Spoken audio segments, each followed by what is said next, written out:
యెషయా గ్రంథము 11వ అధ్యాయము 2వ వచనాన్ని మనం ధ్యానం చేస్తున్నాం. ఈ యెషయా గ్రంథము 11వ అధ్యాయము 2వ వచనంలో దేవుని యొక్క 7 ఆత్మల్ని మనం చూడగలుగుతాం. ఎన్ని ఆత్మలమ్మా? 7 ఆత్మలు. దేవుని యొక్క 7 ఆత్మల్ని మనము చూడగలుగుతాము. ఈ 7 ఆత్మల గురించి మనం ధ్యానం చేస్తూ ఒక్కొక్క వారము ఒక్కొక్క ఆత్మ అభిషేకాన్ని మనం పొందుకోవడానికి ప్రభు సహాయం చేస్తున్నాడు. పోయిన వారము యెహోవా ఆత్మ అంటే పరిశుద్ధాత్మతో మనం అభిషేకించబడితే మన జీవితాల్లో ఉన్న ప్రతి విధమైన కాడి విరగొట్టబడుద్ది.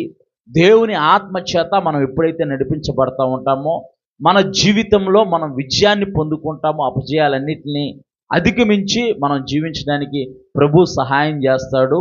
యెహోవా ఆత్మ దావీదు మీదకు బలముగా రాగా దావీదు బలమైన కార్యాలు చేయగలిగాడు. చేయటానికి ప్రభు కృప చూపించాడు. దేవుని నామానికి మహిమ కలుగును గాక. రెండోది జ్ఞానాత్మ. మొదటిది యెహోవా ఆత్మ, రెండోది జ్ఞానాత్మ. ఈ రోజున జ్ఞానాత్మ గురించి మనము ధ్యానం చేద్దాం. ఒక్కొక్క వారం ఒక్కొక్క ఆత్మ గురించి మనము ధ్యానం చేద్దాం. దేవుడు అట్టి రీతిగా అలాంటి ఆత్మ అభిషేకము మనందరికీ దయచేయను గాక. దేవుని నామానికి మహిమ కలుగును గాక. ఉదయకాలం జరిగిన సర్వీస్లో వివేకపు ఆత్మ గురించి ధ్యానం చేసాం. ప్రభు యొక్క సహాయాన్ని బట్టి, ప్రభు యొక్క ఆత్మ నడిపింపుని బట్టి ప్రభు చాలా అద్భుత రీతిగా తన యొక్క వాక్యం నుంచి మరి కూడి ఉన్న సంఘం అంతటితో మాట్లాడి, ప్రత్యేకంగా నేను చెబుతున్న వాక్యంతోనే దేవుడు నాతోనే మాట్లాడాడు. వివేకపు ఆత్మ కలిగి ఉంటే మన జీవితాల్లో ఎలాంటి కార్యాలు జరుగుతాయి, వివేకం కలిగి ఎలా ప్రవర్తించాలి, వివేకం కలిగి మనం ప్రవర్తించడం వల్ల మనం ఎలాంటి ఆశీర్వాదాన్ని పొందుకుంటామని చెప్పేసి ధ్యానం చేశాం. మనము ఈ రోజున ఈ మధ్యకాల సమయంలో జ్ఞానాత్మ గురించి మనము ధ్యానం చేద్దాం. జ్ఞానం అంటే కేవలము సమాచారం కాదు, ఏది మంచో ఏది చెడో గుర్తించగలిగే సామర్థ్యం. దేవుని నామానికి మహిమ కలుగును గాక. జ్ఞానం అంటే సమాచారం కాదు. జ్ఞానం కలిగిన వాడు జ్ఞానవంతంగా ప్రవర్తిస్తాడు. ఏది మంచో ఏది చెడో గుర్తించగలిగే సామర్థ్యము, దేవుని చిత్తాన్ని గ్రహించి పరలోక సంబంధమైన కృపతో జీవించటమే జ్ఞానం. దేవుని నామానికి మహిమ కలుగును గాక. అంటే దైవిక జ్ఞానంతో మనం నడిపించటము దేవుని చిత్తమై ఉంది. దేవుని నామానికి మహిమ కలుగును గాక. ఈ జ్ఞానము పరలోకపు జ్ఞానంతో మనం నింపబడాలి. భూ సంబంధమైన జ్ఞానం కాదు, పరలోక జ్ఞానంతో మనం నింపబడాలి. చూద్దాం, నిజంగా జ్ఞానాన్ని దేవుడు మనకిస్తాడా? చెప్పని వాళ్ళు పక్కన వాళ్ళతో చెప్పండి. మీరు అందరు పిల్లలు కూడా, దేవుడు జ్ఞానాన్ని ఇస్తాడా? అడగండి పక్కన వాళ్ళని. రాజారెడ్డి అడుగు, మీ ఎక్కన అడిగి, దేవుడు జ్ఞానాన్ని ఇస్తాడా? చూద్దాం. పరిశుద్ధ గ్రంథమైన బైబిల్లో చదువుదాం దేవుని యొక్క వాక్యము. యాకోబు రాసిన పత్రిక 1వ అధ్యాయం 5వ వచనం. మైకు అక్కకి, ఆ మైకు తప్పుతా అక్క దగ్గర పెట్టి. నూతన నిబంధనలో, కొత్త నిబంధన గ్రంథంలో కింద పెట్టే సరిపోద్దా? ఉంచి కింద పెట్టే, ఎలా పెట్టి చదివాను, కింద పెట్టి చదువు, పర్లేదు. అంటే లైవ్ వెళ్తుంది కదా, వాక్యం వినపడిద్ది వారికి కూడా చదువుతున్నప్పుడు. రికార్డింగ్ అది లైవ్ వెళ్తుంది. ఎలాగా? పైన లైవ్ వెళ్తుంది కదా, లైవ్ అని చెప్పి వెళ్తుంది కదా.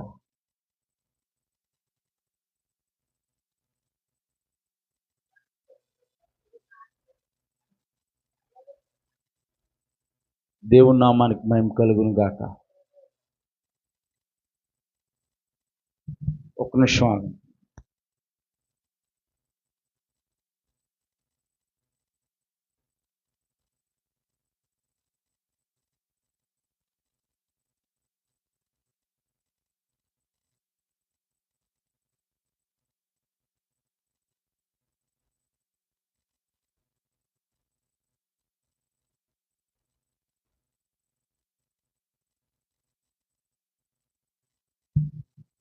దేవుని నామానికి మహిమ కలుగును గాక.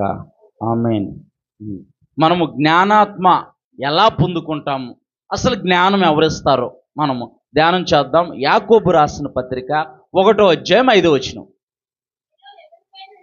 మీలో ఎవరికైనానో, వారు ఏ కులస్తులు, ఏ మతస్థులు, ఏ జాతి వారు ఎవరైనా సరే, మీలో ఎవరికైనానో, యేసుక్రీస్తు అందరికీ ప్రభు.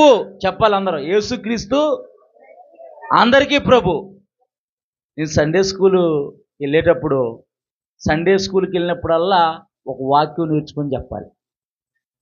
కంఠస్థ వాక్యం ఒకటి నేర్చుకొని చెప్పాలన్నమాట. యేసుక్రీస్తు అందరికీ ప్రభు, ఏ గొడవ ఉండదని 365 వారాల్లో ఎన్ని వారాలు వెళ్ళినా సరే ఒక్కొక్కరు చెప్పుకుంటూ వెళ్ళిపోవాలన్నమాట. దేవుడు లోకంలో ఎంతో ప్రేమించను అని ఒకరు చెప్పాలి, ఆ పక్కన లేచి ఇంకోటి చెప్పాలన్నమాట. ఏ వారం వెళ్ళినా సరే యేసుక్రీస్తు అందరికీ ప్రభు, అపోస్తుల కార్యంలో 10:30 అని చెప్పి కూర్చునేవాడిని అంతే. అదొక్కటే నేర్చుకున్నాను నేను, కంఠస్థ వాక్యం. అలాగే ఇక్కడ దేవుని ఒక వాక్యం చెబుతుంది, మీలో ఎవరికైనానో జ్ఞానము కొదువుగా, అంటే జ్ఞానం తక్కువగా ఉందా, జ్ఞానం లేదా, అసలు జ్ఞానం లేదా. మన పిల్లకి అంటాం, అరే జ్ఞానం లేదు, బుద్ధి లేదు, జ్ఞానం లేదురా అని అంటాం. బుద్ధి లేదు, జ్ఞానం లేదు అంటాం. మనం ఇచ్చేది కాదు, జ్ఞానం బుద్ధి మనం ఇచ్చేది కాదు. చదువుదాం దేవుని ఒక వాక్యం. మీలో ఎవరికైనాను జ్ఞానము కొదువుగా ఉన్నాడలా అతడు ఏం చేయాలంట, దేవుని అడగాలి. దేవుని నామానికి మహిమ కలుగును గాక. మీలో ఎవరికైనాను జ్ఞానము కొదువుగా ఉన్నవాడలా అతడు దేవుణ్ణి అడగవలను. చదువమ్మా. అప్పుడది అతనికి అనుగ్రహించబడిన. దేవుని నామానికి మహిమ కలుగును గాక.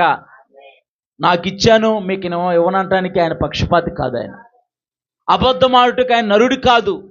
భూమి ఆకాశాల సృష్టికర్త అయిన యెహోవా అంటున్నాడు, సృష్టికర్త అయిన దేవుడు అంటున్నాడు, మీలో ఎవరికైనాను జ్ఞానము కొదువుగా ఉంటే నన్ను అడగండి, నేను ఇస్తాను. దేవుని నామానికి మహిమ కలుగును గాక.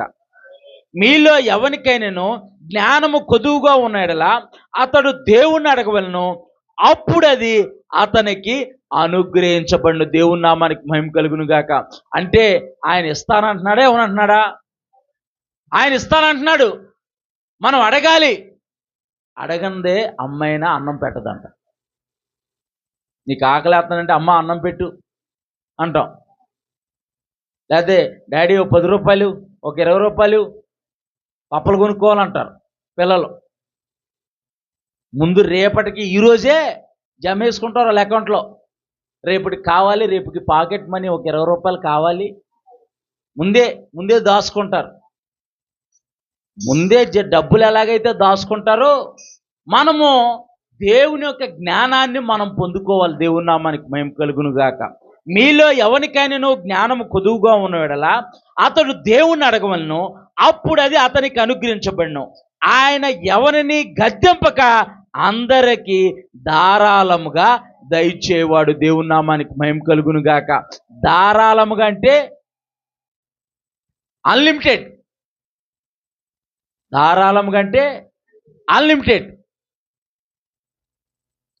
ఫస్ట్ మొదట్లో బిర్యానీ వచ్చిన మొదట్లో, హైదరాబాద్ బిర్యానీ అని మొదట్లో సింగిల్ ప్యాక్ బిర్యానీ అనేవాళ్ళు. ఏమనేవాళ్ళు? సింగిల్ ప్యాక్ బిర్యానీ అనేవాళ్ళు. తర్వాత ఫ్యామిలీ ప్యాక్ వచ్చింది. ఏమొచ్చింది? ఫ్యామిలీ ప్యాక్ వచ్చింది. ఇప్పుడేమంటున్నారు? అన్లిమిటెడ్ బిర్యానీ. ఏమంటున్నారు? అన్లిమిటెడ్. నువ్వు ఎంతైనా సరే తినొచ్చు. హోటల్ దగ్గరికి వెళ్ళి టోకెన్ తీసుకొని ఎంతైనా, ఎంత తింటాడు మా అంటే 1 కేజీ తింటాడు, ఒక 1/2 కేజీ తింటాడు, అంతమించి తింటాడు. ఇవాళ తింటే రేపు విసర్జన చేయాల్సిందే. ఆ తిన్నంతసేపే బలం. తిన్న తర్వాత దాన్ని అరగతీయటానికి థమ్సప్ తాగాల, స్ప్రైట్ తాగాల, కోకోకోలా తాగాల, అరగటానికి ట్యాబ్లెట్ వేసుకోవాలా, ర్యాంటాకు ట్యాబ్లెట్ వేసుకోవాలా, సిరప్ తాగాల, సోడా తాగాల, దాంట్లో నిమ్మకాయ పిండుకోవాలి, ఉప్పు వేసుకోవాలా. తిన్నాక ఒక బాధ, తినకముందు ఒక బాధ. అట్లుంది పరిస్థితి. ఇక్కడ దేవుని ఒక వాక్యం చెబుతుంది, ఆయన ఎవరిని గద్దెంపక అందరికీ ధారాళంగా దయచేవాడు అంట. దేవుని నామానికి మహిమ కలుగును గాక. మనము మన కుటుంబాలన్నీ కూడా దేవుని యొక్క జ్ఞానాత్మ అభిషేకంతో నింపబడును గాక. దేవుని నామానికి మహిమ కలుగును గాక. మనం నేర్పాలి మన పిల్లలకి. నువ్వు దేవుని సన్నిధిలో ప్రార్థన చేసుకో, దేవుణ్ణి జ్ఞానాన్ని దయచేయమని అడుగు. దేవుని సన్నిధిలో ప్రార్థన చేయి, జ్ఞానాన్ని దయచేయమని చెప్పి పిల్లలు ప్రార్థన చేయటం మనం నేర్పించాలి మన పిల్లలకి. దేవుడు జ్ఞానాత్మతో వారు నింపుతాడు. దేవుని నామానికి మహిమ కలుగును గాక. చూద్దాం, ఇదే యాకోబు రాసిన పత్రిక 3:17 ఒకసారి చదువమ్మా. అయితే ఆయన జ్ఞానాత్మని ఇస్తానంటున్నాడు. ఆయన ఎవరిని గద్దించకుండా అందరికీ ధారాళంగా జ్ఞానాన్ని ఇస్తానంటున్నాడు. ఈ జ్ఞానం ఎలాంటిది? చదువమ్మా. అయితే పైనుండి వచ్చు జ్ఞానము, పైనుంచి వచ్చు అంటే పరలోకం నుంచి వచ్చే జ్ఞానము, భూ సంబంధమైన జ్ఞానం కాదు ఇది. భూ సంబంధమైన జ్ఞానం మంచిది కాదు. పరలోక సంబంధమైన జ్ఞానం గురించి దేవుడు మాట్లాడుతున్నాడు. పరలోక సంబంధమైన జ్ఞానంతో నువ్వు నింపబడ్డావు అనుకో, ఈ భూలోకంలో నీవు అనేకులు ఎదుట గొర్రెపోతు కొమ్ము వలె నీ కొమ్మును దేవుడు హెచ్చిస్తాడు. దేవుని నామానికి మహిమ కలుగును గాక. నేను ఉన్నతంగా ఆస్వాదిస్తాడు. ఈ జ్ఞానము చదువమ్మా. అయితే పైనుండి వచ్చు జ్ఞానము మొట్టమొదట పవిత్రమైనది. మొట్టమొదట దేవుని యొక్క జ్ఞానం ఏ విధంగా ఉంటుందంటే పవిత్రమైందంట. దేవుని నామానికి మహిమ కలుగును గాక. అంటే పరిశుద్ధంగా జీవింపజేసే గుణాన్ని కలిగి ఉండే జ్ఞానం ఇది. మనం పైనుంచి వచ్చి దేవుని జ్ఞానాన్ని పొందుకున్నాం అనుకో, మనం పరిశుద్ధంగా జీవిస్తాం. మన పిల్లలను కూడా పరిశుద్ధతలో ఎదిగేలాగా వారి జీవితాన్ని మనం నడిపిస్తూ ఉంటాం. దేవుని నామానికి మహిమ కలుగును గాక. ఇది పరలోక సంబంధమైన జ్ఞానము. ఈ జ్ఞానము మనల్ని పరిశుద్ధతలో ఎదగటానికి దినదినము దేవుని యొక్క ఆత్మచేత ఎదిగి పరిశుద్ధతలో మనం ఫలభరితంగా జీవించే కృపనిస్తుందంట. దేవుని నామానికి మహిమ కలుగును గాక. చదువమ్మా. అయితే పైనుండి వచ్చు జ్ఞానము మొట్టమొదట పవిత్రమైనది తరువాత సమాధానకరమైనది. మొట్టమొదట పవిత్రమైనది అంటే పవిత్రంగా పరిశుద్ధంగా జీవిస్తాం. పరిశుద్ధత లేకుండా దేవునికై ఇష్టుడై ఉండుట. మనం పరిశుద్ధత కలిగి ఉంటేనే ప్రభువుని చూడగలుగుతాం. ప్రభు పరిశుద్ధుడు. నేను పరిశుద్ధుడై ఉన్న ప్రకారము మీరు కూడా పరిశుద్ధులై ఉండండి అంటున్నాడు. మీరు పరిశుద్ధమైన జనాంగం అంటున్నాడు. నా స్వాస్థ్యం అంటున్నాడు. నా పేరు పెట్టబడిన నా జనులు అంటున్నాడు. నేను పరిశుద్ధుడై ఉన్న ప్రకారము మీరు కూడా పరిశుద్ధులైంది. పరిశుద్ధత లేకుండా ప్రభువుని చూడలేము. మనం దేవుని యొక్క దైవికమైన జ్ఞానాన్ని పొందుకుంటే పరిశుద్ధత కలిగి జీవిస్తాము, ప్రభువుని చూస్తాం. దేవుని నామానికి మహిమ కలుగును గాక. మొట్టమొదట జ్ఞానము పవిత్రమైందంట. తర్వాత సమాధానకరమైందంటే అందరితో సమాధానంగా జీవించే గుణాన్ని కలిగి ఉంది. దేవుని నామానికి మహిమ కలుగును గాక. మొట్టమొదట పరిశుద్ధంగా జీవిస్తాము. తర్వాత దైవికమైన జ్ఞానంతో మనం నింపబడితే అందరితో సమాధానంగా ఉంటాం. గొడవలు పెట్టుకోం, పేచీలు పెట్టం, తగులాట్లకి వెళ్ళాం, ఎవరి మీద కేకలయ్యాం, ఎవరి గురించి కూడా తప్పుగా మనం మాట్లాడడం. దేవుని నామానికి మహిమ కలుగును గాక. ఈ జ్ఞానము మొట్టమొదట పవిత్రమైనది, తర్వాత సమాధానకరమైనది. తర్వాత చదువుదాం. సమాధానకరమైనది మృదువైనదంట. సులభముగా లోబడినది. సమాధానకరమైనది మృదువైనది అంటే మంచిగా మాట్లాడేది దైవిక జ్ఞానం. మృదువైన స్వభావం కలిగింది. మృదువైన మాట క్రోధాన్ని చల్లార్చిదంట. దేవుని నామానికి మహిమ కలుగును గాక. అంటే చక్కని మాట. మొట్టమొదట పవిత్రమైనది, రెండోది సమాధానకరమైనది, మూడోది మృదువైనది, నాలుగోది చూద్దాం. చదవమ్మా. సులభంగా లోబడిద్దంట. మనం దైవిక జ్ఞానంతో నింపబడ్డాం అనుకో, మనకి పద్దాకులు ఎవరు చెప్పాల్సిన అవసరం. నువ్వు ఎలా జీవించు, నువ్వు అలా జీవించు, నువ్వు ఎలా బ్రతి చెప్పాల్సిన అవసరం లేదు. మనం దైవిక జ్ఞానంతో నింపబడ్డాం అనుకో, దైవిక ఆత్మ చేత మనం నడిపించబడతాం. మనం దైవికమైన ఆత్మచేత మనం నడిపించబడుతున్నాం అనుకో, మనం పరిశుద్ధత కలిగి ఉంటాం, సమాధానం కలిగి ఉంటాం, మృదువుగా జీవిస్తాం, మృదువైన మాటలు మాట్లాడతాం, సులువుగా లోబడిద్దంట. అంటే దేవునికి, దేవుని యొక్క చిత్తానికి మనం లోబడి జీవిస్తాం. ఇందుకు దైవికమైన జ్ఞానాన్ని మనం పొందుకోవాలి. దేవుని నామానికి మహిమ కలుగును గాక.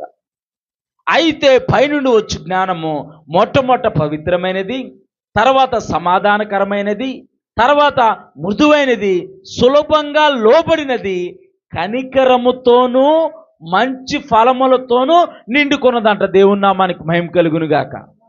అంటే కనికరంతో, పేదవారి పట్ల కనికరము, విధవరాల పట్ల కనికరము, దిక్కులేని వారి పట్ల కనికరము, అనాథుల పట్ల కనికరము, కనికరముతోనూ మంచి ఫలములతో దేవుని నామానికి మహిమ కలుగును గాక.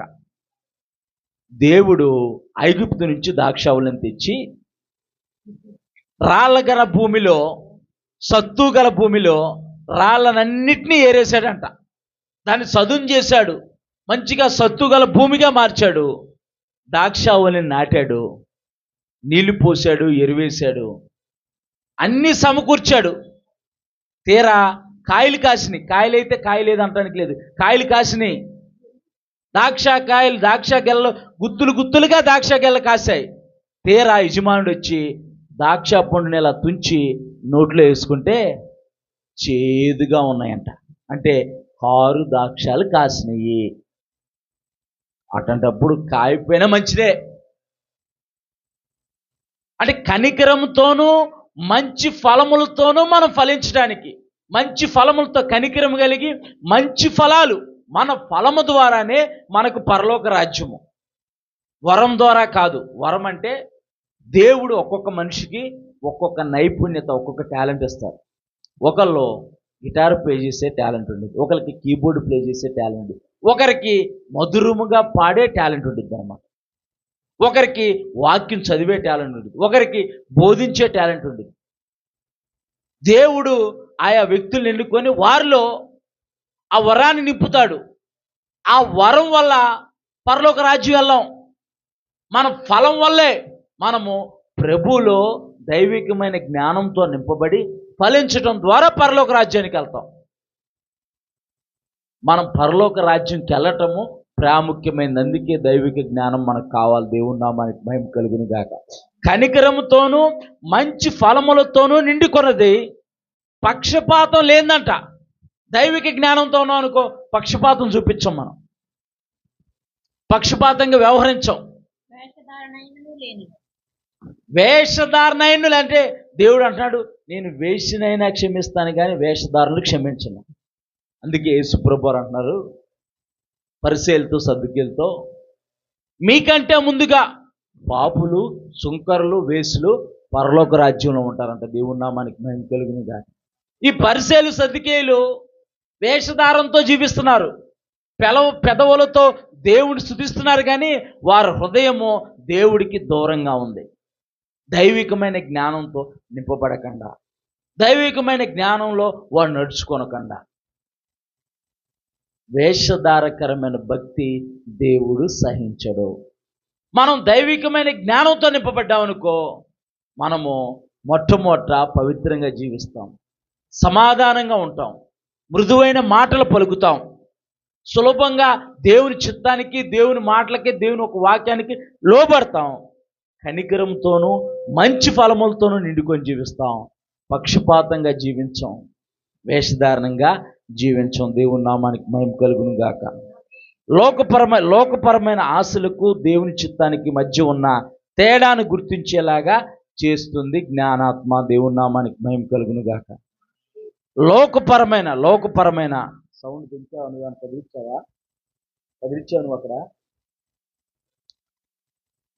లోకపరమైన ఆశలకు దేవుని చిత్తానికి మధ్య ఉన్న తేడాను గుర్తించేలాగా చేస్తుంది జ్ఞానాత్మ. దేవుని నామానికి మహిమ కలుగును గాక. అంటే లోకపరమైన ఆశలకు మనం లోను కాకుండా దైవికమైన చిత్తానికి మనం లోబడే విధంగా జ్ఞానాత్మ మనల్ని నడిపిస్తుంది. చూద్దాం పరిశుద్ధ గ్రంథమైన బైబిల్లో దేవుడు ఎవరికి జ్ఞానాత్మను ఇచ్చాడు, జ్ఞానాత్మను ఎందుకు ఇచ్చాడు? తగ్గించని చెప్తాను, నువ్వు అక్కడ ఏరుకుంటావు ఎందుకలా? ఆ పిల్లకేం తెలుసు? నువ్వు అడుగు తినమని చెప్తాను, సౌండ్ వస్తుంది అంటున్నానా? నిర్గమాకాండము 28:3. నాది కొంచెం తగ్గించి వాల్యూము, ఆ హమ్మింగ్ రాకుండా ఉండిద్ది.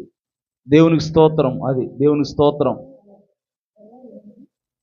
నిర్గమాకాండము 28:3. అహరోను నాకు యాజకుడగునట్లు నీవు అతన్ని ప్రతిష్ఠించుదువు. అతని వస్త్రములను కుట్టుటకై అతని వస్త్రములు కుట్టుటకై నేను జ్ఞానాత్మతో నింపిన వివేక హృదయములందరికీ ఆజ్ఞ ఇమ్ము.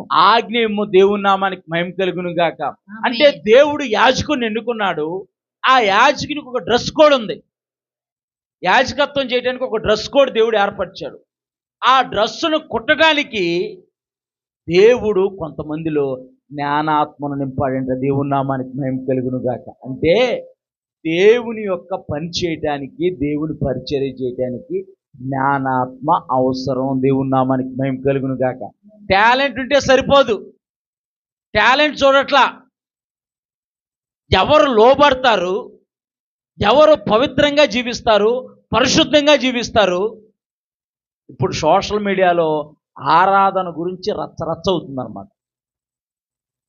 ఎందుకు రచ్చరచ్చ అవుతుందంటే, సేమ్ క్లబ్బుల్లో ఉన్నట్టుగా దేవుని మందిరాల్లో ఆరాధన చేస్తున్నారు. డిస్కో లైట్లు, బిస్కో లైట్లు అన్నీ పెట్టి, సేమ్ పాప్ సింగరు ఎలాగ మైక్ పట్టుకుంటాడో అలాగ మైక్ పట్టుకొని, పాప్ సింగర్ ఏ బట్టలు అయితే వేసుకుంటాడు, చినిగిపోయిన బట్టలు, ఊగులాడుతా లూజ్గా ఉన్న బట్టలు వేసుకోవద్దని అంటలేదు. అలాగా ఒక క్రమము, ఒక పద్ధతి. మనం దినవృత్తాంతాల గ్రంథంలో చూస్తే అక్కడ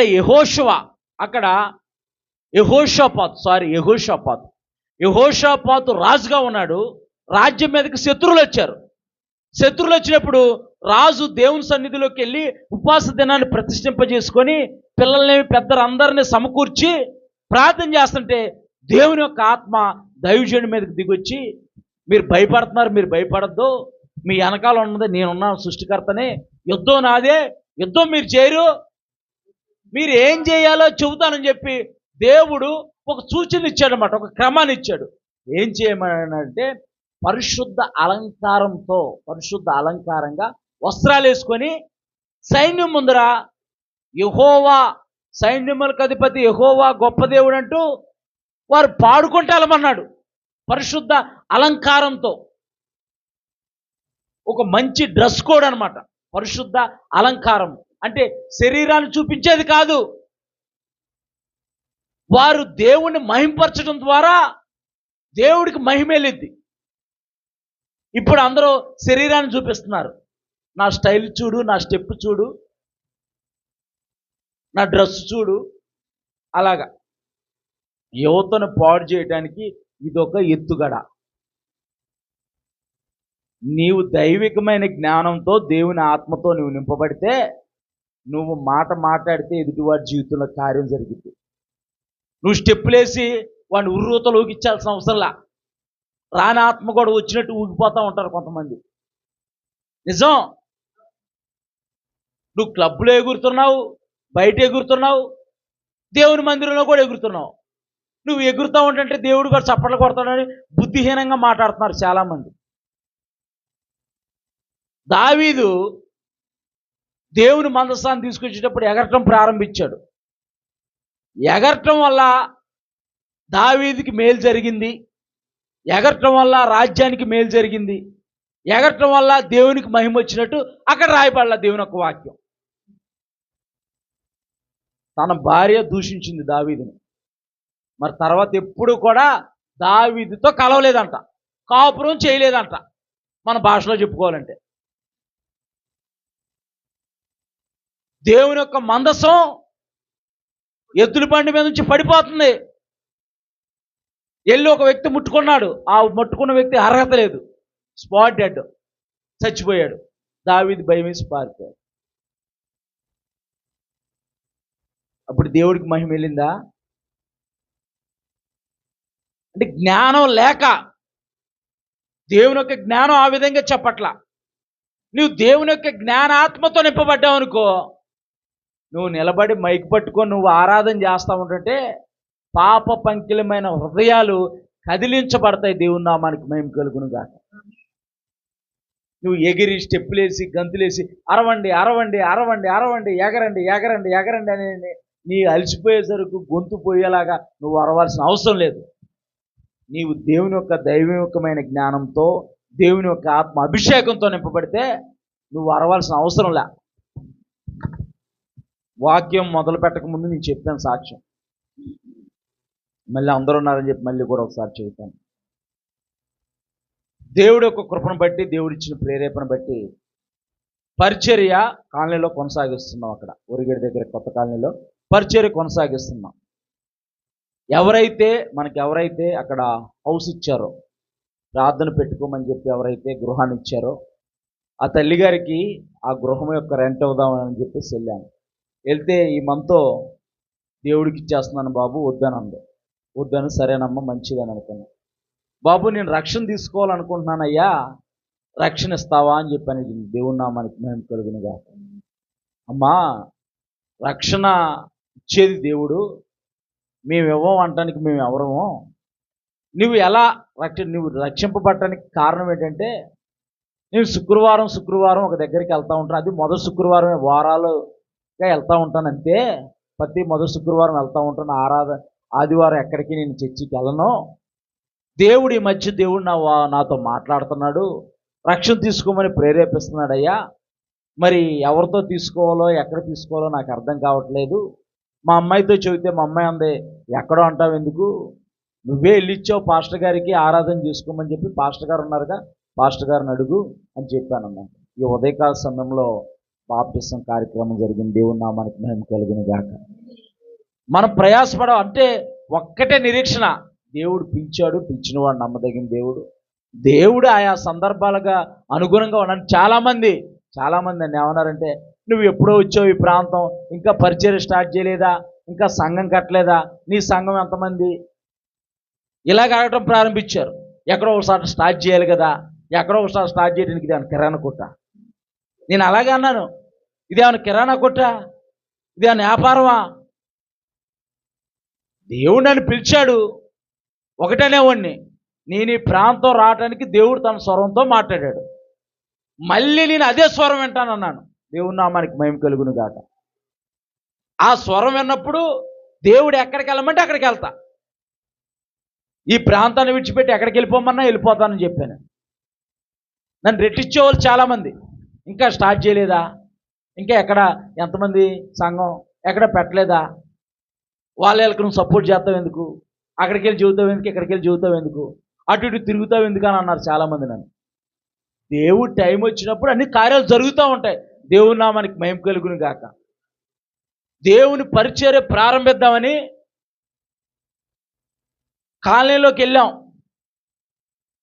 1 గంటలో 4 కుటుంబాలు పరిచయం అయినాయి. దేవుని నామానికి మహిమ కలుగును గాక.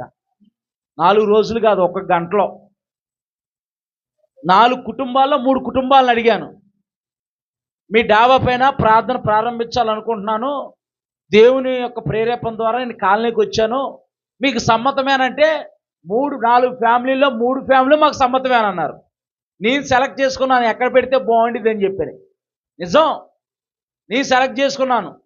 ఇంకొకరిని కూడా అడిగాను, మీ పైన ఏమైనా రేకు షెడ్ లాంటిది అలాగైతే ఏమన్నా ఇబ్బంది అని అంటే, అసలు ఏం అవసరం లేదు, మీరు వేయాలనుకుంటే వేసుకున్నాను అన్నారు. కానీ దేవుని ఒక మందిరం అంటే ఒక ప్రత్యేకమైన స్థలం కాబట్టి ఒక గృహాన్ని అద్దెకు తీసుకోవడం జరిగింది. దేవుని నామానికి మహిమ కలుగును గాక. అంటే మనం దైవిక జ్ఞానంతో నింపబడి దేవుని ఆత్మచేత నడిపించబడేటప్పుడు దేవుడే ఆయన పరిచర్య కొరకు మహిమార్థమై కార్యాలు జరుగుతాయి. దేవుని నామానికి మహిమ కలుగును గాక. ఇక్కడ యాజకుని యొక్క వస్త్రాలు అంటే దేవుని యొక్క పరిచర్యలో పనిచేయడానికి దేవుడు జ్ఞానాత్మ ఇచ్చి కొంతమందిని వాడుకుంటాడు. దేవుని నామానికి మహిమ కలుగును గాక. టాలెంట్ కాదు కావాల్సింది, లోబడే తత్వం కావాలి. చాలామందికి టాలెంట్ ఉండిద్ది. నేను పరిచర్యలో కూడా చూశాను, టాలెంట్ ఉండిద్ది, కానీ దేవుని పనిలో వాడబడరు. ఎందుకనంటే గర్వం, నాకే వచ్చనే గర్వం, నాకే తెలుసు అనే గర్వం. దేవుడు ఏదన్నా ఇచ్చేటప్పుడు ఈ మైక్ ఇలా పట్టుకోవడానికి చాలా సంవత్సరాలు ఎలాగంటే దాన్ని ఎలా చెప్పాలంటే చేపను తోమినట్టు తోమేశాడు నన్ను. నాకు ఫస్ట్లో చాలా ఆతృత ఉండేది. నాకు బాప్టిజం ఇచ్చిన పాస్టర్ గారిని అడిగేవాడిని, నాకు ఒక 5 నిమిషాలు అవకాశం అన్నాడు హైదరాబాద్లో. ఆయన అనేవాడు, నా ఇత్తలే ఉన్న వెలిగా అని అనేవాడు. కొంచెం వచ్చి చేసేవాడు, చేసి చదువులేనా అని నేను ప్రార్థన ఇచ్చేవాడు, ప్రార్థన చేయమనేవాడు, ప్రార్థన చేసేవాడిని. వచ్చి ఫైర్ మీద ఉరకలేస్తా ఉండేవాడినిగా. పెళ్లి కాలేదు అప్పటికే. అంటే బైక్ పట్టుకొని వాక్యం చెప్పాలని ఆశ. ఆయన అనేవాడు, చెద్దులే నాన్న, చెద్దులే, ఇస్తాను నాన్న, ఇస్తాను, చెద్దులే అని అనేవాడు. చాలా ప్రేమించేవాడు సేవకులైన ఏఎస్ శ్రీనివాస్ పాల్ గారు అని చెప్పి ఐడిపిఎల్లో మెస్సియా చర్చిలో ఆయన సేవకులుగా కొనసాగుతున్నారన్నమాట. అంటే మనం దైవికమైన జ్ఞానంతో నింపబడాలి. దైవికమైన జ్ఞానంతో నింపబడితే దేవుడు తన పరిచర్యలో మనం వాడుకుంటాడు. దేవుని నామానికి మహిమ కలుగును గాక. దేవుని పరిచర్యలో వాడబడటానికి దైవికమైన జ్ఞానం అవసరం. ఈ జ్ఞానం ఏం చేసిందంటే లోబడిద్ది, మన దేవుని యొక్క చిత్తానికి లోబడిద్ది. అదే టాలెంట్ ఉన్నాడు అనుకో, ఇలా కాదు అలా చెయ్యని చెప్పేసి దైవజనుడు చెప్పాడు అనుకో, నేను ఇలా ఆలోచిస్తే ఆయన అలా ఆలోచిస్తాడు, ఆయనకి నేను ఎందుకు లోబడాలని చెప్పేసి నువ్వు చేసుకొని వెళ్ళిపోతాడు సైలెంట్గా పక్క నుంచి. టాలెంట్ కాదు ముఖ్యం, జ్ఞానం ముఖ్యం. దేవుని నామానికి మహిమ కలుగును గాక. చదువుదాం ఒకసారి, ఇక్కడ చూద్దాం. ఇక్కడ దేవుడు యాజకుని యొక్క వస్త్రములు కుట్టుటకు నేను జ్ఞానాత్మతో నింపిన జ్ఞాన హృదయాలు అందరితోనూ నువ్వు మాట్లాడము. నేను ఆల్రెడీ కొంతమందిని ఎన్నుకున్నాను, వారిని నేను జ్ఞానంతో నింపా, వారితో నువ్వు మాట్లాడు, వాళ్ళు లోబడి సహకరిస్తారు. దేవుని నామానికి మహిమ కలుగును గాక. నిర్గమాకాండము 31వ అధ్యాయము 5-6 వచనాలు మనం చదివితే గనక, నిర్గమాకాండము 31వ అధ్యాయము, విచిత్రమైన పనులను కల్పించుటకును బంగారంతోను వెండితోను ఇత్తడితోను పని చేయుటకును పొదుగుటకై రత్నములను. చాలు, మీరు డిస్టర్బ్ అవ్వకుండా. నువ్వేం డిస్టర్బ్ అవుతావు? సరే కూర్చొని వెనక్కి జరిగి, ఇంకా బాసపట్లేసి కూర్చో. బాగానే ఉంది, డిస్టర్బెన్స్ అవుతుంది. సరే కూర్చోండి. చదువు, మొదటి కాండం చదువు. విచిత్రమైన పనులను కల్పించుటకును బంగారంతోను వెండితోను ఇత్తడితోను పని చేయుటకును పొదుగుటకై రత్నములను సానబెట్టుటకును. ఏంటంటే పనిలో నైపుణ్యత. దేవుడు మోషేను కొండ మీదకి పిలిచాడు. కొండ మీదకి పిలిచి మోషేకి దేవుని యొక్క గుడారము వేయటానికి ఆ పరిశుద్ధ స్థలంలో, అతి పరిశుద్ధ స్థలంలో ఎలాంటి పరిశుద్ధమైన వస్తువులు ఉండాలో కొన్ని నమూనాలు చూపించాడు. నువ్వు ఆ నమూనా చెప్పావనుకో, నేను నైపుణ్యత కలగారిని నేను ఎన్నుకున్నాను, వారిని జ్ఞానాత్మతో నింపాను. మనం అక్కడ లైట్ పెట్టాం. ఫస్ట్ లైట్ ఎక్కడ ఉండేది? ఇక్కడ ఉండేది, తలపైన ఉండేది. తలపైన పెడితే అదేమో ఇక్కడ లైటింగ్ ఇక్కడ దాకపడి ఇదంతా ఇక్కడ బ్లాక్గా కనపడుతుంది అనమాట. సరిగా కనపడలేదు, వేడి కూడా వచ్చేస్తుంది, బాగా వేడి వచ్చేస్తుంది, ఎల్ఈడి బల్బు వేడి వచ్చేస్తుంది. నేను ఆలోచన చేశాను, ఏం చేయాలి? నాకు ఒక ఆలోచన వచ్చింది. ఇలాగ ఒక పైప్ వేసి పెడదామంటే పైపుకు ఆగిద్దా ఆగదా అని చెప్పేసాను. ఆలోచన చేశాను, దేవుడు ఇచ్చాడు, ఎలా చేసుకోవాలి, ఎలా చేస్తే బాగుంటుంది అని చెప్పి నేను అవన్నీ కొని, ఆ ఐరన్ రాడ్ పైప్ అవన్నీ కొని వెళ్ళి చెప్పాను అతనికి. నేను ఇంకా బాగా చెప్పినాడు, సరే చేయలేదు, డబ్బులు తీసుకున్నాడు. కానీ నైపుణ్యత, దేవుని పని చేయడానికి నైపుణ్యత. దేవుడు తన జ్ఞానంతో నింపుతాడు, జ్ఞానాత్మతో నింపుతాడు. దేవుని పనిలో నైపుణ్యత. దేవుని యొక్క మందస్సం చేయటానికి, దీపవృక్షం చేయటానికి బెసలీల్ అనే వ్యక్తిని దేవుడు ఎన్నుకున్నాడు. దేవుని నామానికి మహిమ కలుగును గాక. ఇంకా నిర్గమాకాండము 35వ అధ్యాయము 26వ వచనంలో ఏ స్త్రీలు జ్ఞాన హృదయం గలవారై ప్రేరేపింపబడుదురో వారందరూ, అంటే దేవుని యొక్క పని చేయటానికి దేవుని మందిరంలో డేరా టైప్లో ఉండేది అప్పుడు ప్రత్యక్ష గుడారం. ఆ డేరాను కొట్టడానికి, విచిత్రమైన పనిముట్లు తయారు చేయడానికి దేవుడు కొంతమందిని జ్ఞాన హృదయంతో జ్ఞానాత్మతో నింపాడంటే దేవుని నామానికి మహిమ కలుగును గాక. సామెతల గ్రంథము 14:1 జ్ఞానవంతురాలు తన ఇల్లును కట్టుకొను, మూఢురాలు తన చేతులతో తన ఇల్లును ఓడబీగినంట. అదే జ్ఞానం గల స్త్రీ అనుకో, తన కుటుంబాన్ని తన సంసారాన్ని కట్టుకునేది. అదే మూఢురాలు అనుకో, నువ్వు చెప్పేది నాకు, నువ్వు చెబితే నేను వినాలా, నా మాటే నెగ్గాలని ఇంటిని రోడ్డు మీద పెట్టింది. ఈ అంత్యదినాల్లో ఇవి ఎక్కువైపోయినాయి. ఇంకా చాలా బాధ వర్ణాతీతం అయిపోయింది. అసలు సంసార జీవితము, కుటుంబ జీవితము రోడ్డును పాలైపోతుంది. టీవీలో లైవ్ టెలికాస్ట్ చేసేస్తున్నారు అన్నమాట. కొట్టుకొని తిట్టుకొని నానా రకాలుగా చేశానమాట. ఇంతకుముందు ఎక్కడైనా గొడవ జరిగిందనుకో, సందులో గొడవ జరుగుతుందనుకో, అందరూ బయటకు వచ్చేలా చూసేవాళ్ళు గొడవ జరుగుతుందా అనేది. ఇప్పుడు ఫోన్లోనే చూస్తున్నారు, ఫోన్లో చూస్తున్నారు ఇప్పుడు. అలా అయిపోయింది పరిస్థితి. జ్ఞానం లేక, ఇది లోక సంబంధమైన జ్ఞానం, దైవికమైన జ్ఞానం కాదు. జ్ఞానం పెరిగిపోతుంది అంటారు, దైవిక జ్ఞానం పెరగట్లా. దైవిక జ్ఞానం తగ్గుతుంది, లోక సంబంధమైన జ్ఞానం పెరిగిపోతుంది. చూద్దాం పరిశుద్ధ గ్రంథమైన బైబిల్లో ఒక త్వరగా 3 వ్యక్తులు మనం చూద్దాం. దైవికమైన జ్ఞానంతో, ఇది కొంచెం ఎక్కువగా ఉండిద్ది సబ్జెక్టు, కొద్దిగా ఉండిద్ది సబ్జెక్ట్ ఇది ఎక్కువగా. జ్ఞానంతో మనం 2 లేక 3 చూద్దాం సమయానికి అనుకూలంగా. ఇక్కడ జ్ఞానము కలిగిన యోసేపు, చెప్పండి ఎవరు? జ్ఞానము కలిగిన యోసేపు, ఉత్తి యోసేపు కాదు, జ్ఞానం కలిగిన యోసేపు. మా ఊడు అంటూ ఉంటాడు నన్ను, నీకు ఇలాంటి ఐడియాలన్నీ ఎలా వస్తాయి, నువ్వు నేర్చుకున్నావా? నేర్చుకోవటమో పాడా? మా పాస్టర్ గారు తోమేశాడు నన్ను, మా పాస్టర్ గారు తోమేశారు, మా ఆత్మీయ నాయకులు. ఆయన చెప్పేవాడు ఎలా చేయాలని. అర్థమైందని అడిగేవాడు, అర్థం కాకపోయినా అర్థమైందని చెప్పేవాడు. బయటకు వచ్చి ఇంకా ఆలోచించేవాడు దాన్ని ఎలా చేయాలి. ఒక పని చెప్పేవాడు, ఆయన దగ్గర ఒకటే, రాదు చేయను అని చెప్పకూడదు ఆయనకి. రాదు చేయను అంటే చెప్పకూడదు, నేర్చుకోవాలంటాడు. ఏమన్నారు? నేర్చుకోవాలంటాడు. మనమే నేర్చుకోవాలి, మన పని మనమే చేసుకోవాలి. ఆయన అదే అంటాడు, మన పని మనమే చేసుకోవాలి. ఎవడనో బతిలాడి, ఎలక్ట్రీషియన్ బతిలాడి, అయ్యా వచ్చి ఫ్యాన్ బిగించయ్యా అన్నట్టు ఇప్పుడు ఏమన్నారు కదా, ఎంత దూరం అండి, ఎంతసేపు అండి, మీరు ఎప్పుడు ఉంటారండి అని అడుగుతున్నారు. నిజం, ఎంతసేపు అండి, ఎంత దూరం అండి, ఎక్కడ మీ ఇల్లండి, ఎంతసేపు ఉంటారండి, ఎంతసేపు ఉండి ఫ్యాన్ ఒకటేనా, ఇంకేమైనా చుచ్చుబోర్డు అది మార్చాలా చెప్పండి, దాన్ని బట్టి రేటు. మనమే దేవుని జ్ఞానంతో నింపబడ్డాం అనుకో, మన పని మనమే చేసుకుంటాం. దేవుని నామానికి మహిమ కలుగును గాక. ఇక్కడ జ్ఞానం కలిగిన యోసేపు ఎవరో? జ్ఞానం కలిగిన యోసేపు. జ్ఞానం కలిగిన యోసేపు ఎలా ఉన్నాడో చూద్దాం ఒకసారి మనము.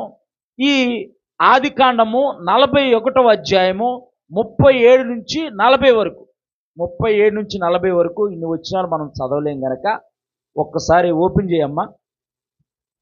ఓపెన్ చేసిన తర్వాత ఫరో అంటున్నాడు, ఇక్కడ యోసేపుని చూసి అంటాడు, మాట్లాడుతున్నాడు, చదువు వచ్చిన చదువు.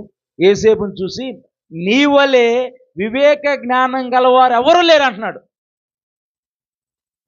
ఫరో రాజుకు కళ వచ్చింది, కళ భావం తెలియట్లా, కళ భావం తెలియట్లా. ఒకసారి ఒక పాస్టర్ గారు వాళ్ళ మిస్సెస్, నాకు చెల్లి అయింది, బాగా పరిచర్యం, మేము పరిచర్యలో రావటానికి వాళ్ళు కూడా వన్ ఆఫ్ ది పార్ట్ అనమాట.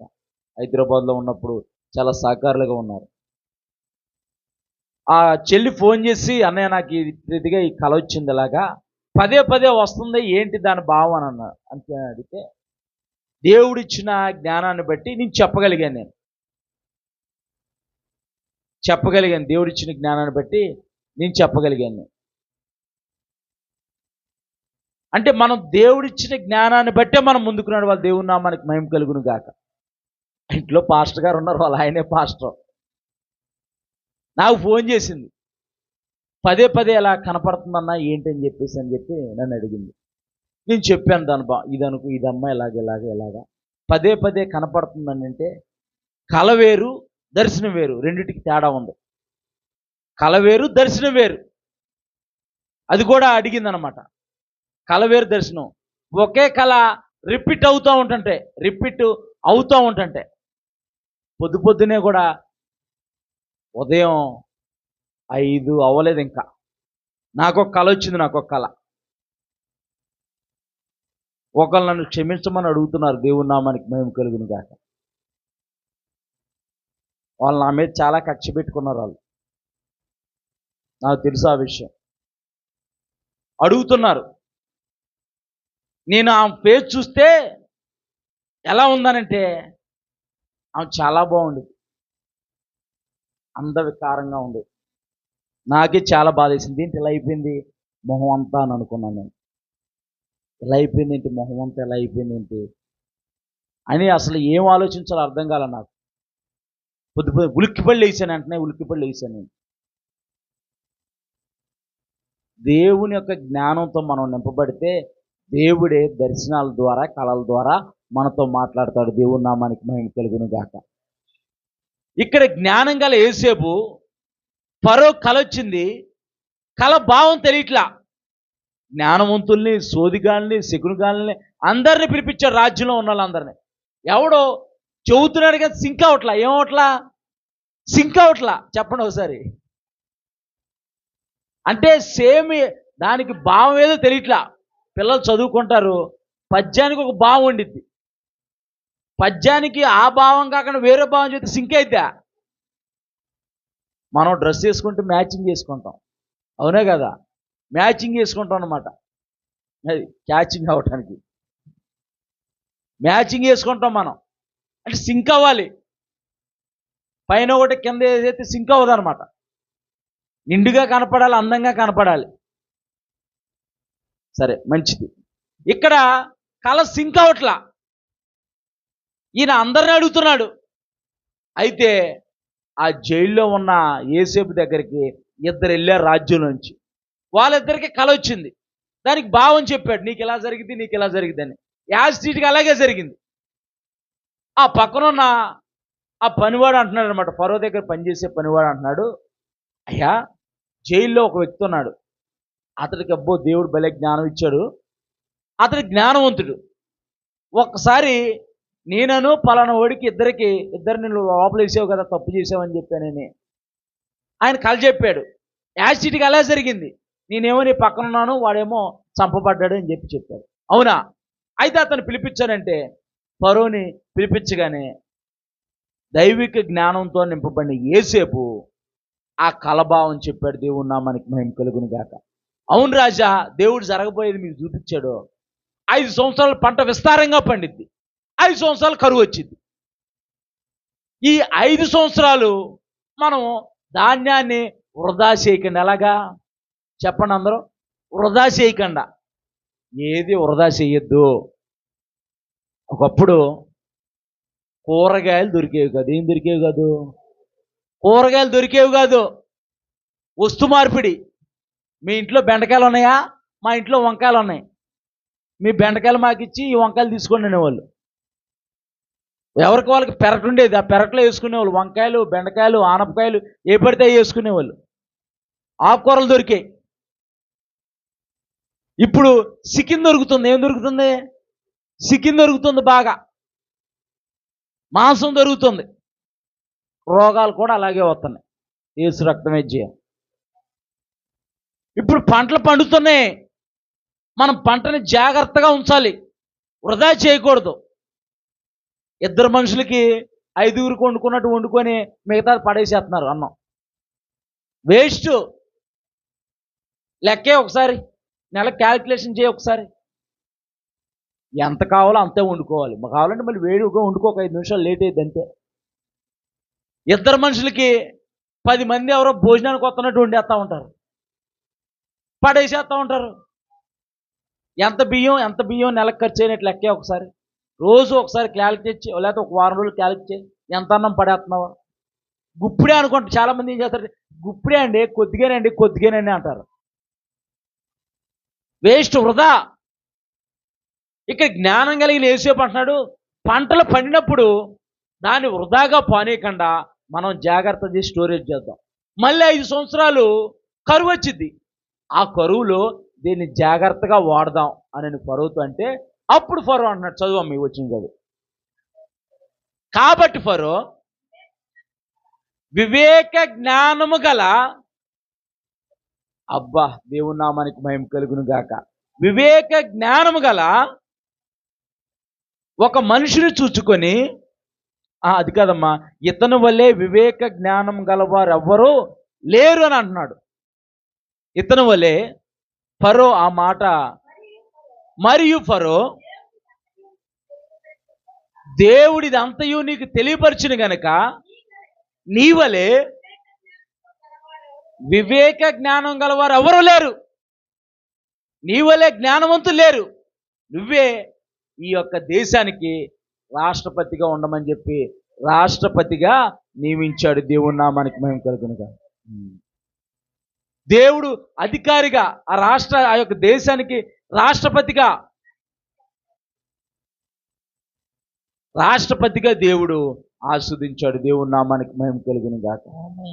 జ్ఞానం గల యేసేపు.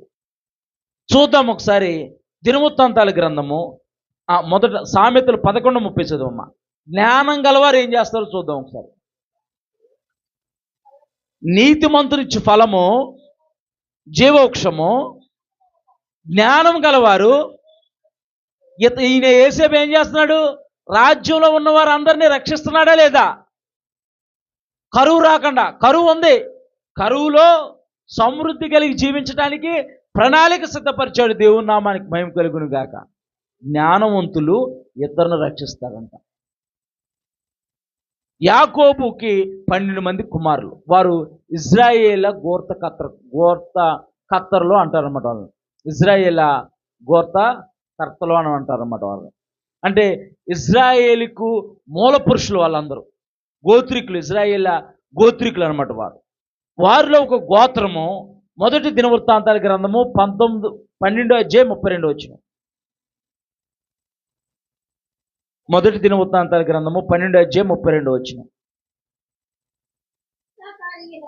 ఇస్సాకారీయులు, ఇది ఇస్సాకారీ గోత్రం అనమాట. ఇది దాను యూదా గోత్రము, ఇలా గోత్రాలు ఉన్నాయి, 12 గోత్రాలు ఉన్నాయి అన్నమాట.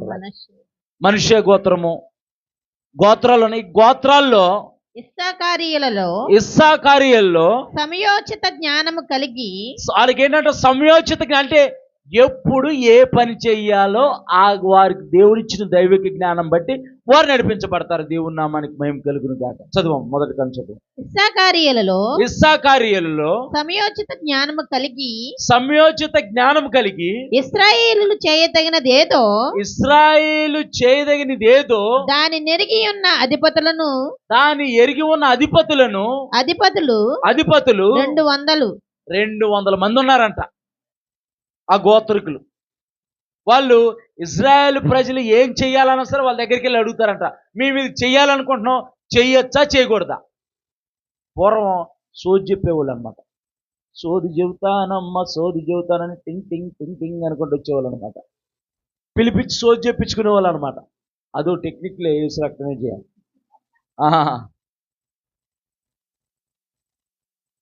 వీళ్ళు ఇజ్రాయేల్ ప్రజలు ఏది చేయదగినదో వాళ్ళు చెప్పేవాళ్ళు అన్నమాట. సమయోచిత జ్ఞానం అంటే వీళ్ళు ఒక పని మీద బయలుదేరుతున్నారు, ఈ పని చేస్తే విజయం వచ్చిద్దా రాదా, ఆ దైవికమైన జ్ఞానంతో వారు నింపబడ్డారు. చూద్దాం ఒకసారి జ్ఞానం గల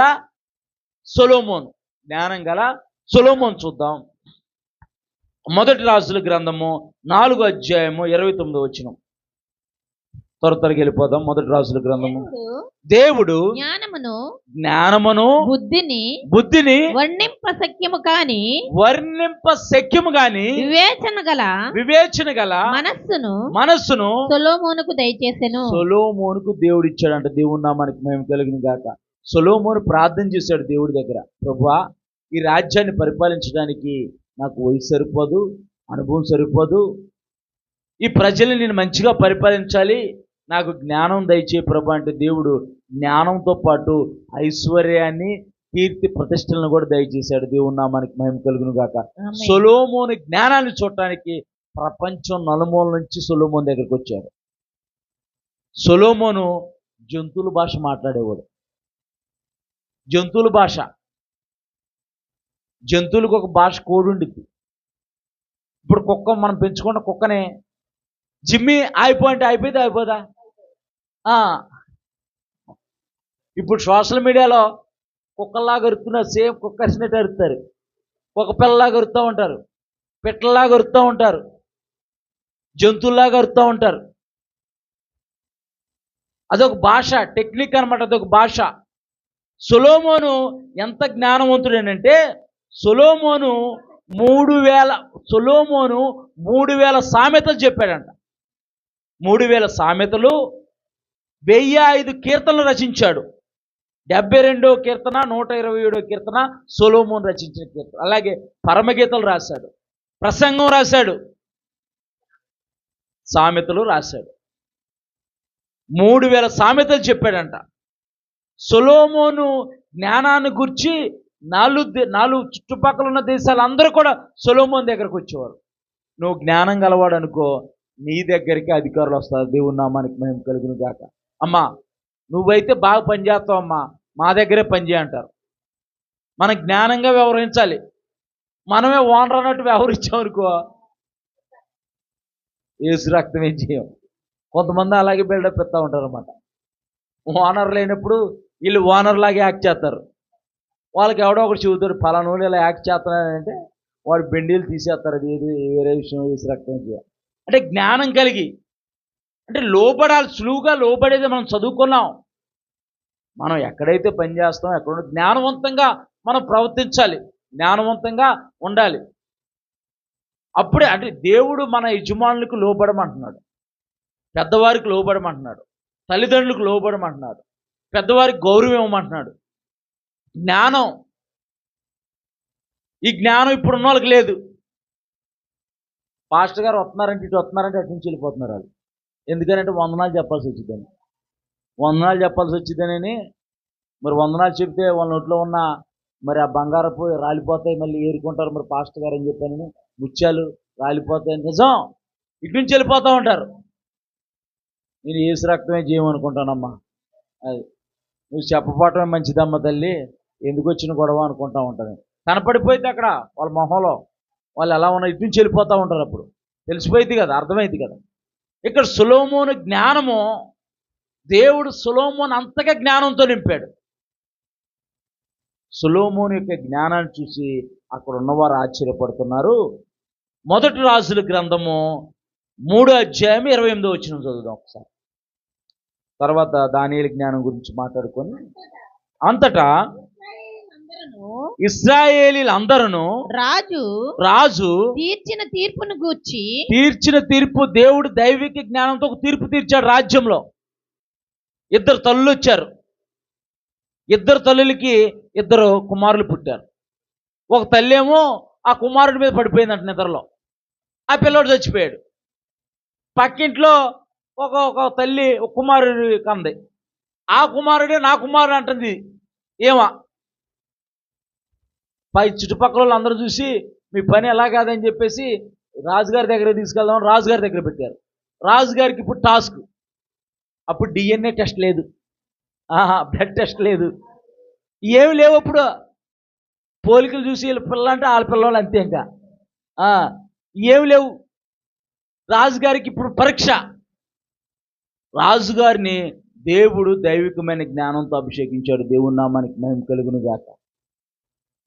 ఇప్పుడున్న పిల్లలకి ఈ వీడియో గేములు, ఈ ఫోన్లు తప్పితే కానీ ఏదైనా ఇంప్లిమెంట్ చేసుకుందామని ఎవరికి లేదు.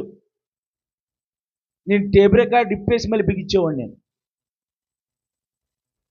నైపుణ్యత తెలియాలి. మా అమ్మమ్మ అనేది ఏదైనా బాగు చేసేస్తాడు మా ఊడు అనేది. అమ్మ నువ్వు అట్లా డబ్బా కొట్టగానే అనేవాడు నేను. రిమోట్లు వచ్చిన కొత్తలో, రిమోట్ టీవీలు వచ్చిన కొత్తలో రిమోట్లో ఈ ఛానల్ ఎలా సెట్ చేయాలన్నదే నాకు 2-3 సార్లు చూసాను, అది వచ్చేసింది ఏంటో. మా ఊర్లో ఒకడు ఉండేవాడు, వాడు ఏదో నొక్కేవాడు, ఏదో పోయేది. పద్దాకులు మా ఇంటికి వస్తా ఉంటే మా అమ్మమ్మకు భయం వేసేది, వాడు వచ్చి నేను పద్దాకులు తీసుకెళ్తున్నాడు, నువ్వు వెళ్ళకనే. నేను నైపుణ్యత వాళ్ళు వదిలే పిల్లల్ని నైపుణ్యతలో పెంచాలి. ఈ ఫోన్లు ఇచ్చి ఫోన్లో చూసుకుంటా బొమ్మలు చూసుకుంటా కూర్చుంటా ఉంటే ఆ బుర్ర ఈటెక్కిపోయింది అనమాట. వదిలేయాలి. నైపుణ్యత వాళ్ళంతటికి వాళ్ళు ఏదో కొత్తది క్రియేట్ చేయాలి. వాళ్ళు ఇంతకుముందు తరం అలాగే ఉండేది, 90 తరం అలాగే ఉండేది, 90-80 తరం అలాగే ఉండేది. ఇప్పుడు తరం టీవీలకి ఫోన్లకి ఆడుకోవటం కూడా లేదు, మానసిక వికాసం కూడా లేదు, ఉల్లాసం కూడా లేదు. పుస్తకాలు మోయటం, రావటం, పుస్తకాలు అక్కడ పడేయటం, స్నాక్స్ ఏమైనా తినటం, వెళ్తే ట్యూషన్కి వెళ్తాం, మళ్ళీ రావటం, ఫోన్ పట్టుకోవటం, అంతే. ఇంకా ఫోన్కే. ఆ ఫోన్కి కనిపెట్టినోడు ఎవడో కనపడితే కనుక శాలువ వేసాడు, బుక్ అయితే పోయి కనిపెట్టింది ఆ ఫోన్ కనిపెట్టినోడు.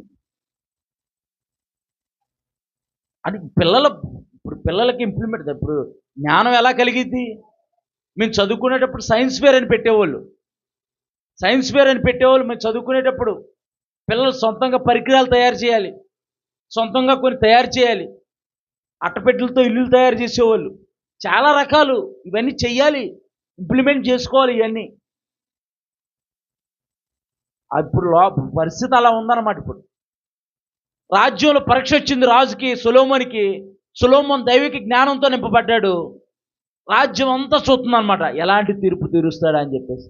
రాజు అన్నాడు, ఈ పిల్లోడు నా పిల్లోడు, ఈ పిల్లోడు నా పిల్లోడు అని చెప్పి ఆ పిల్లని పట్టుకొని లాగుతున్నారు ఈ తల్లి ఆ తల్లి కలిసి. ఆయన అన్నాడు, ఒక కత్తి తీసుకొచ్చి మజ్జిగ వేసి చెరుకోకలకి ఇచ్చాను అని అన్నాడు.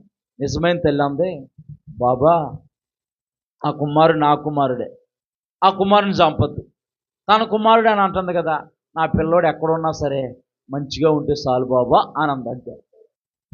అప్పుడు రాజు అన్నాడు, ఏం ఒరిజినల్ తల్లి, ఏ తల్లి కూడా తన కుమారుని చంపుకోవడానికి ఇష్టపడదు. ఆమె ఏమంటుంది, చంపే అంటుంది, ఎందుకంటే ఆల్రెడీ చచ్చిపోయాడు కదా, నరికే అంటుంది.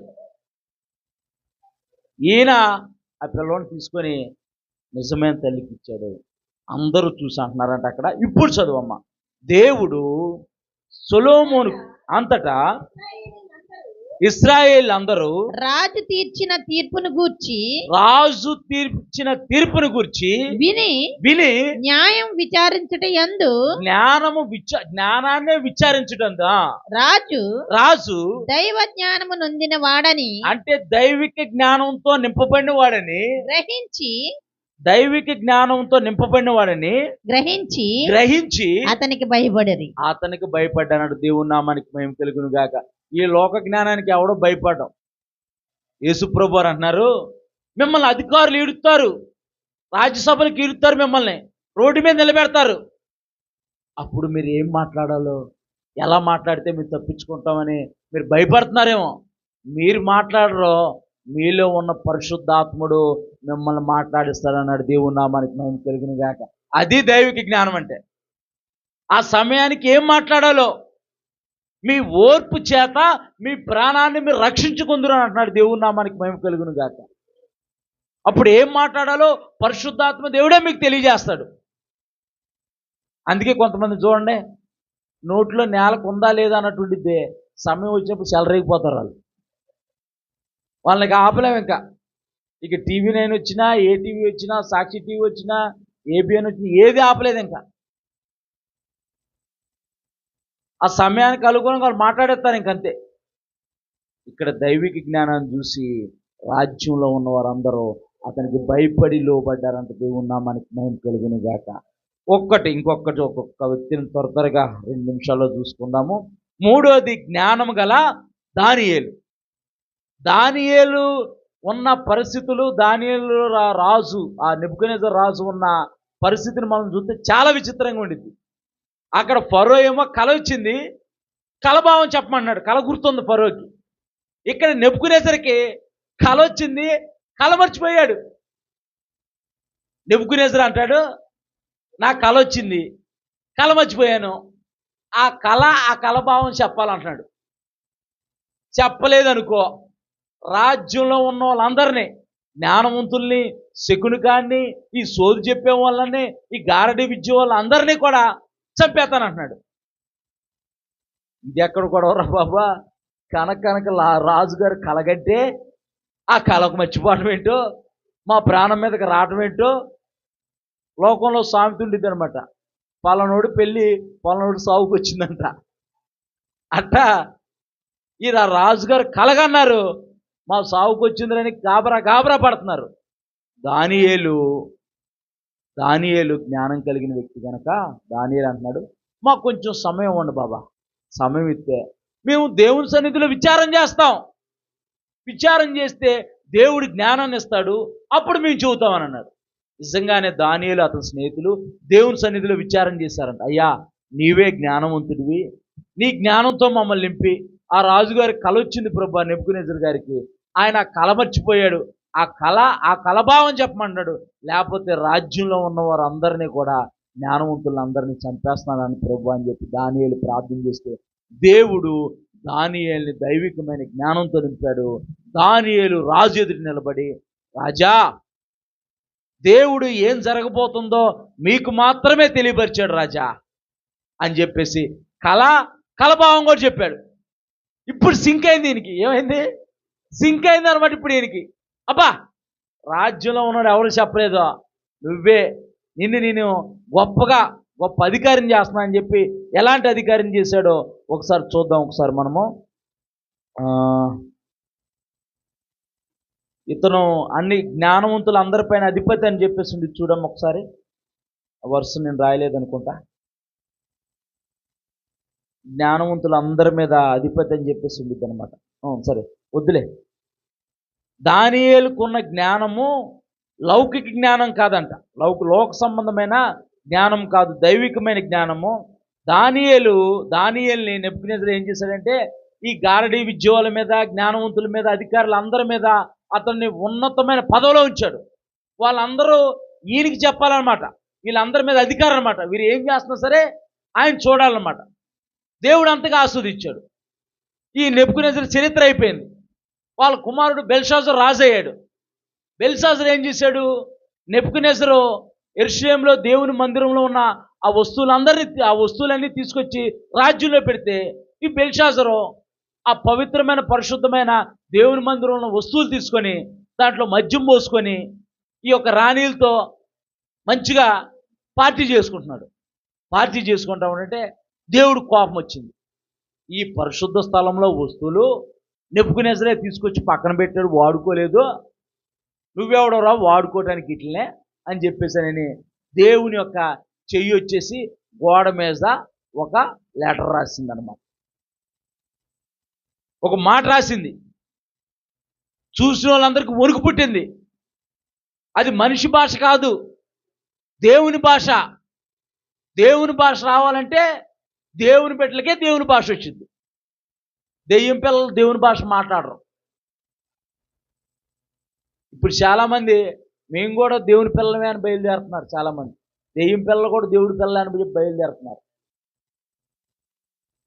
అప్పుడు రాజ్యంలో ఉన్న వాళ్ళు అందరూ చెప్పారు, బెల్షాజర్ రాజా, నీ తండ్రి కాలంలో ఒక వ్యక్తి ఉన్నాడు దానియేలు, అతడు దైవికమైన జ్ఞానం కలిగిన వాడు, దేవతల ఆత్మ కలిగిన వాడు. అతడైతేనే దీన్ని బాగా చదివి చెబుతాడు.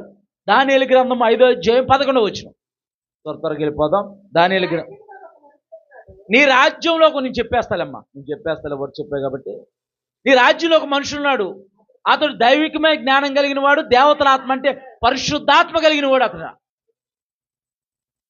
అతడు పరలోక సంబంధమైన జ్ఞానం కలిగిన వాడు, అతడైతే చెబుతాడు అన్నాడు.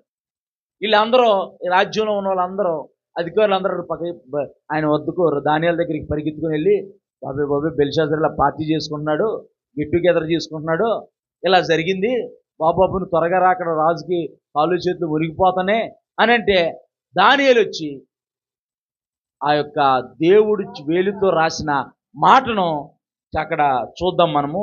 మేనే మేనే టేకేల్ ఫార్సి అంటే నీ చరిత్ర అయిపోయింది, శత్రురాజు వస్తున్నాడు, నిన్ను వేసేస్తాడు, నీ రాజ్యాన్ని ఆక్రమించుకుంటాడని అర్థం. ఈ బెల్షాజర్ ఏం చేశాడు?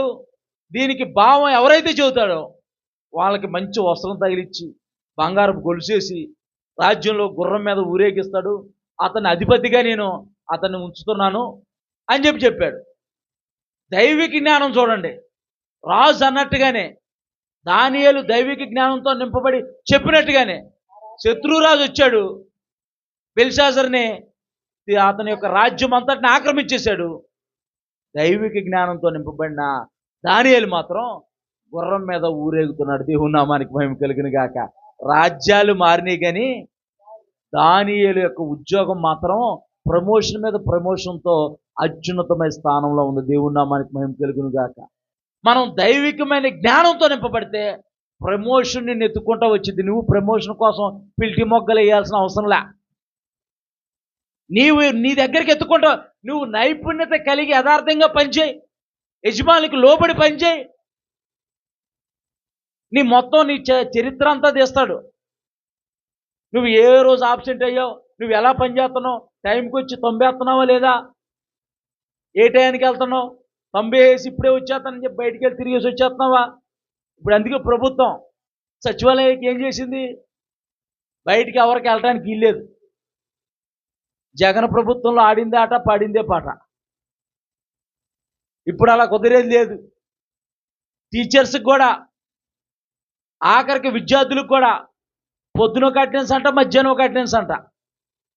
ఎందుకంటే పొద్దున వచ్చేసి మధ్యాహ్నం వెళ్ళిపోతున్నారని చెప్పేసి.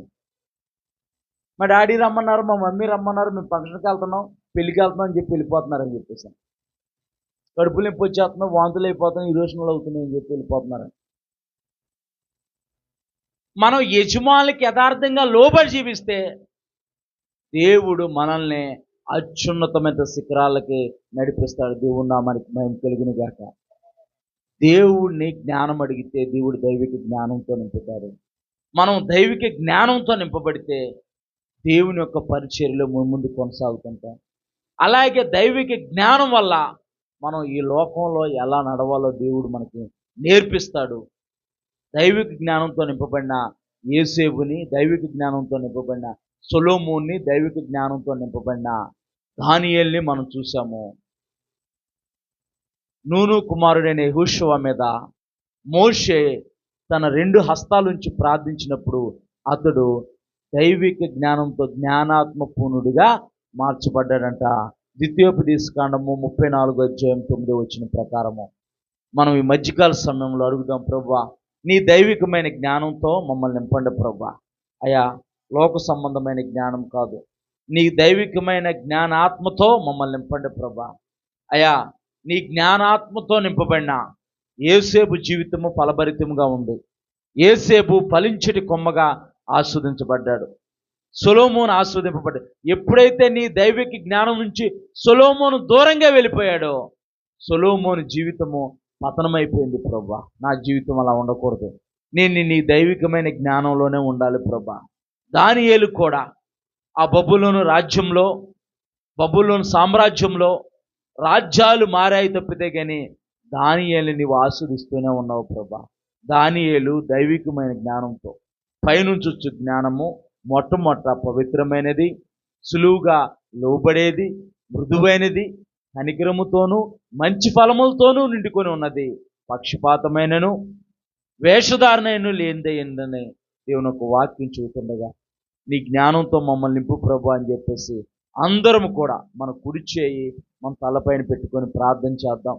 ప్రభువా, నువ్వు నీ వాక్కును బట్టి, నువ్వు మాతో మాట్లాడిన విధానాన్ని బట్టి మీకు వందనాలు ప్రభువా. పిల్లలు కూడా అందరూ కూడా మీ కుడి హస్తము మీ యొక్క తల్ల మీద పెట్టుకొని నీ జ్ఞానంతో మమ్మల్ని నింపు. మా చదువులో అయ్యా అన్ని విషయాల్లో నేను జ్ఞానం గలవాడిగా ఉండాలి ప్రభా. నీ దైవికమైన జ్ఞానంతో నువ్వు నింపబడాలి ప్రభా. అయ్యా, నీ దైవికమైన జ్ఞానంతో మమ్మల్ని నింపండి, నీ దైవికమైన జ్ఞానాత్మతో మమ్మల్ని నింపండి ప్రభా. నీ దైవికమైన జ్ఞానాత్మ అభిషేకము మాకు దయచేయండి నాయన. యేసు సర్వశక్తి గల నామంలో ప్రభా ప్రతి ఒక్కరిని నీ జ్ఞానాత్మతో ప్రభా మీరు అభిషేకిస్తున్నందుకు ప్రభా మీకు వందనాలు, స్తోత్రాలు చెల్లిస్తూ యేసు పరిశుద్ధ నామముకే సమస్తమైన మహిమ, ఘనత, ప్రభావము చెల్లిస్తున్నాము తండ్రి. ఆమేన్, ఆమేన్, ఆమేన్. కానుకల పాట పాడుకుంటూ కానుకలు సమర్పించుకుందాం.